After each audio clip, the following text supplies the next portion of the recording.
আউযুবিল্লাহিমিনাশ্বাইতানিৰৰাজিম বিসমিল্লাহিৰৰাহমানিৰৰাহিম। খেদা খোৱা শয়তানৰ ফচলনিৰ পৰা আল্লাহ তুমি আমাক ৰক্ষা কৰা। পৰম কৰোণাময় পৰম দয়ালু আল্লাহ তাআলাৰ নামত আৰম্ভ কৰোঁ। আসসালামু আলাইকুম ওয়া বাৰাকাতুহু। আপোনালোকৰ ওপৰত আল্লাহৰ ৰহমত বৰকত আৰু শান্তি বৰ্ষিত হওক। সূৰা আন-নিছা তিৰোতাসকল ৰুকু ১৭ ১১৩ নম্বৰ আয়াত। হে মুহাম্মদ ছাল্লাল্লাহু আলাইহি ৱাসাল্লাম, তোমাৰ প্ৰতি যদি আল্লাহৰ অনুগ্ৰহ আৰু কৃপা নহ'লহেঁতেন তেনেহ'লে সিহঁতৰ এদলে তোমাক পথভ্ৰষ্ট কৰাৰ সংকল্প কৰিছিলে, কিন্তু সিহঁতে নিজৰ বাহিৰে আনক বিভ্ৰান্ত কৰা নাই আৰু সিহঁতে তোমাৰ অকণো ক্ষতি সাধন কৰিব পৰা নাই। আল্লাহে তোমাৰ প্ৰতি পুথি আৰু জ্ঞান অৱতীৰ্ণ কৰিছে আৰু তোমাক এনে জ্ঞান শিক্ষা দিছে যিবোৰ তুমি জনা নাছিলা। তোমাৰ প্ৰতি আল্লাহৰ অশেষ অনুগ্ৰহ আছে।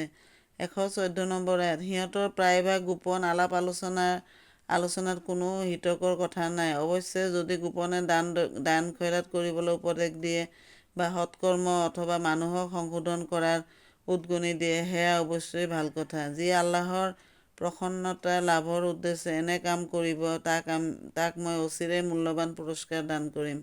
১১৫ নম্বৰ আয়াত। সৎপথ উদ্ভাসিত হোৱাৰ পিছতো যিজনে ৰছুলৰ বিৰুদ্ধাচৰণ কৰে, মুমিনসকলৰ নীতি নিয়মৰ বিপৰীত নীতিত চলে, সি যি পথত চলিবলৈ লয় মই তাক সেই পথতে চলিবলৈ দিম আৰু তাক জাহান্নামত নিক্ষেপ কৰিম আৰু ই অতি জঘন্য গন্তব্যস্থান। আস্তাগফিৰুল্লাহ। সমাপ্ত।